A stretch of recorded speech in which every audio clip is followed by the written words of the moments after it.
Selamat pagi anak-anak, hari ini kita akan mempelajari materi fungsi dan prinsip kerajinan tekstil.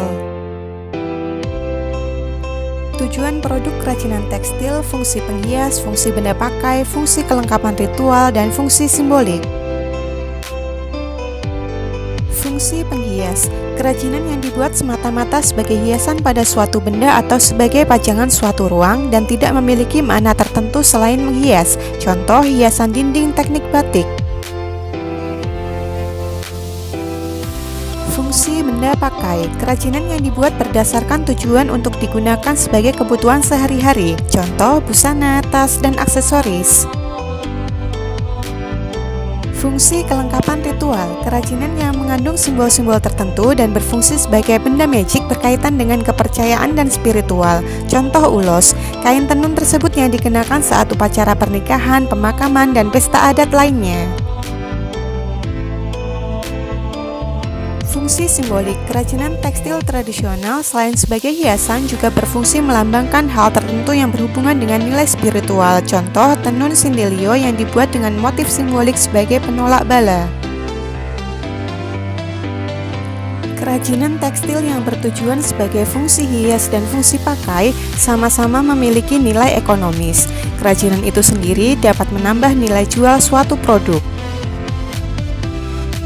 Gambaran produk kerajinan tekstil yang membedakan antara kerajinan fungsi penghias dan kerajinan fungsi benda pakai. 1. Sapu tangan yang dominan fungsi pakai.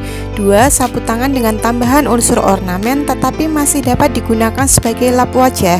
3. Sapu tangan yang syarat dengan unsur estetik, tidak untuk digunakan kecuali hanya sebagai hiasan. Prinsip kerajinan fungsi hias dan fungsi pakai. 1. Keunikan bahan kerajinan. 2. Keterampilan tangan. 3. Unsur estetik. 4. Unsur hiasan atau ornamen. Keunikan bahan kerajinan. Indonesia yang memiliki kekayaan alam yang beraneka ragam memberi inspirasi bagi pengrajin Indonesia untuk memanfaatkan bahan alam sebagai media atau bahan berkreasi. Kreativitas para pengrajin dan seniman sejak zaman prasejarah hingga kini dari generasi ke generasi dikerjakan secara turun-temurun hingga melahirkan karya kerajinan yang bersifat kedaerahan yang lazim disebut dengan istilah seni tradisional. Setiap daerah memiliki ciri khas yang unik dan menarik sebagai identitas daerah setempat sesuai dengan bahan dasar kerajinan yang terkandung pada setiap daerah. Keterampilan tangan. Penggarapan produk dapat dikerjakan oleh satu orang atau beberapa tenaga kerja. Sebagai contoh, dalam memproduksi kerajinan batik dapat dikerjakan oleh beberapa tenaga kerja melalui pembagian kerja sesuai dengan bidangnya masing-masing, yaitu ada tenaga bagian membatik, mewarna, melorot, dan melakukan finishing. Oleh karena itu, dapat dikatakan seorang pengrajin membutuhkan orang lain yang memiliki keahlian di bidang masing-masing. Dari proses kegiatan tersebut dihasilkan produk kerajinan tekstil yang baik dan layak dipasarkan.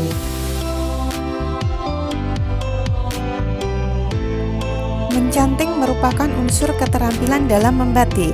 Menenun merupakan unsur keterampilan dalam pembuatan tapestri. Unsur estetik.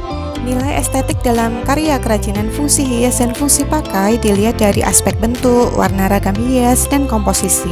Dari segi bentuk disuguhkan keberaneka-ragaman bentuk sesuai fungsi, yaitu sebagai produk hiasan baik bentuk 2 atau 3 dimensi.